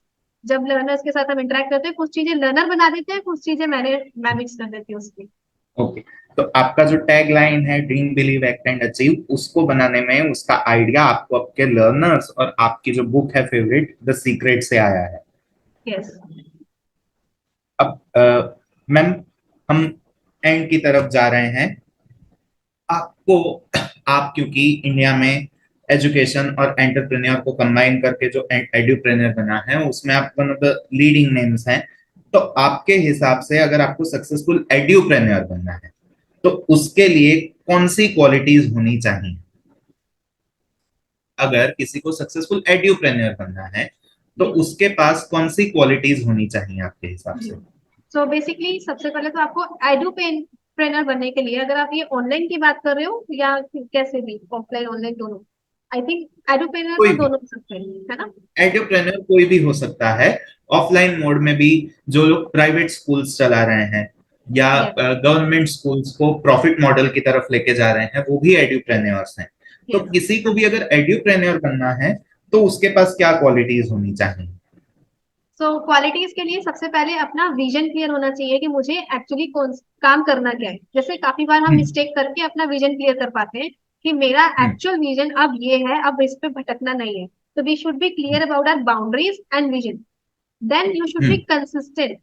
कुछ भी चीज हम्म, एकदम से मैजिक नहीं होगा, चाहे हम ऑफलाइन में हम्म, है चाहे ऑनलाइन में है। We have to give time. If you are entrepreneur, then entrepreneur के लिए अब एक चीज आती है, रिस्क एंड हम्म, सक्सेस दोनों। तो हम्म, रिस्क आएगा, हम बहुत ज्यादा नीचे गिरेंगे, लेकिन उसको गिरने हम्म, के साथ साथ अगर आपका विजन 100% क्लियर है, then you hmm, can rebuild. And उसमें अपनी सही ऑडियंस को ढूंढना जरूरी है कि हमारी हम्म, करेक्ट ऑडियंस क्या है और मेरी करेक्ट जो हम्म, स्ट्रेंथ है वो किसमें मेरे को सक्सेस देती है। तो उससे हमें हम्म, सही क्या कहते हैं, कोलैबोरेशन या सही लोगों का साथ चाहिए।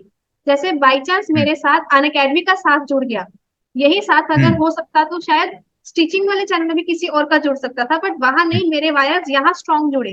तो इसलिए हम्म, मैंने ये वाले वायर्स को, स्ट्रांगनेस को पकड़ के रख लिया। तो यू शुड हम्म, नो कि आपको कहाँ से कौन सा सक्सेस के लिए चांस मिले, तो आपको उसको गेन करना भी जरूरी है। तो मेनली आपकी ओके, कंसिस्टेंसी, रिस्क को भी समझना। अब आते हैं एजुकेशन की तरफ। तो एजुकेशन हम्म, हर एक लेवल में हर किसी को आगे भी चाहिए, और पहले भी चाहिए था, आगे भी चाहिए। तो पहले जो हम्म, लोग ये कहते थे ना कि घर का ही अगर एंटरप्रेनर है तो वो बिना पढ़े लिखे भी एंटरप्रेनर बन सकता है, लेकिन अब हम्म, वही वाले जो काम है जो एक एंटरप्रेनर कर रहा है, वो हम्म, एजुकेशनल लोग जब करके लेकर आ रहे हैं, तो वो अपना ब्रांड के ऊपर ध्यान देते हैं, सीधा ट्रेडमार्क के ऊपर ध्यान देते हैं, या सीधा हम्म, एजुकेशनल ट्विस्ट लेकर आते हैं। If you can think in other industrial players as well, now big players are educated people. तो आपको हम्म, अपनी एजुकेशन को सही डायरेक्शन में लेकर आना है अब, तब जाके ये एडुप्रेनर जो है, ये कॉम्बिनेशन बेस्ट बनेगा। अब वो नहीं है कि सिर्फ घर का काम चला लिया आपने। अब आपके पास अगर कुछ एजुकेशन के लिए एंटरप्रेनर बनना है, देन वो वाली डिग्री कोशिश कीजिए कि आपके पास भी हो। फॉर एग्जाम्पल अन अकेडमी के पास भी रोमन सैनी सर है, और रोमन सैनी सर खुद यूपीएससी क्लियर करके आईएएस बन चुके हैं। मैंने भी ओके, नेट जरफ निकाला, खुद निकाला हुआ है, इसलिए पढ़ा रही हूँ। तो कहीं ना कहीं अगर ओके, आपका जो आपने काम करना है एजुकेशन एंटरप्रेन्योरशिप में, you should be clear hmm, about your goal, और आपका वो खुद का भी स्ट्रांग होना चाहिए area. If your that area is strong, then you can definitely go ahead. Okay ma'am. तो हम हमें ये इंटरव्यू से आपके बैकग्राउंड के बारे में काफी कुछ पता चला और आपकी जो भी जर्नी थी उसके बारे में भी हमें पता चला कि कैसे आपने पहले एक फैशन डिजाइनर के तौर पे शुरुआत की और फिर आपने वहीं से एजुकेशन का साथ वीडियोस बनाना शुरू किया, फिर अन अकेडमी के सपोर्ट से आपको काफी स्ट्रॉन्ग प्लेटफॉर्म मिला कोविड-19 और डीमोनेटाइजेशन की वजह से जो ऑनलाइन डिजिटल एजुकेशन को बूस्ट मिला, उसने भी आपकी काफी मदद की। पर साथ ही साथ आपने कुछ चैलेंजेस भी फेस किए हैं, नेगेटिव कमेंट से लेके कंपटीशन तक यस। चैलेंजेस बढ़ते जा रहे हैं। और साथ ही साथ आप नई नई मार्केटिंग स्ट्रेटेजीज अडॉप्ट कर रही हैं, चाहे वो कोलैबोरेशन हो, वर्ड ऑफ माउथ हो, इसके जरिए आप आगे बढ़ने की कोशिश कर रही हैं। हाँ जी। तो यहाँ पे हमारा इंटरव्यू फिनिश हुआ। मुझे जितने क्वेश्चंस पूछने थे वो सब खत्म हो गए हैं अब। थैंक यू, आपने मेरे लिए टाइम निकाला और मेरी केस स्टडी में पार्टिसिपेट किया। काफी ज्यादा मुझे इसकी वजह से मदद मिलेगी, क्योंकि मेरा पहला रिसर्च पेपर है और मुझे सबमिट करना है। तो आप मेरे फर्स्ट रिसर्च पेपर का हिस्सा है, तो मुझे आप लाइफ टाइम ये याद रहेगा। मेरा फर्स्ट इंटरव्यू एक्सपीरियंस था। तो थैंक यू इसमें पार्टिसिपेट करने के लिए। Thank you so much. और एक चीज और बताना चाहूंगी आपके साथ, ये जो वीडियो है इसके साथ बहुत सारी ऐसी चीजें हैं जो मेरी भी एकदम जर्नी पूरी रिवाइज हो गई है कि क्या क्या हुआ था और कैसे कैसे, और कुछ ऐसे पॉइंट जो शायद मैंने रिकॉल नहीं किए थे वो आपने करवा दिए, लाइक चैलेंजेस एंड ऑल के टाइम पे। सो एक आईना दिखाने के लिए भी ये एक अच्छा जूम सेशन था। So thank you so much for that. Okay, thank you ma'am.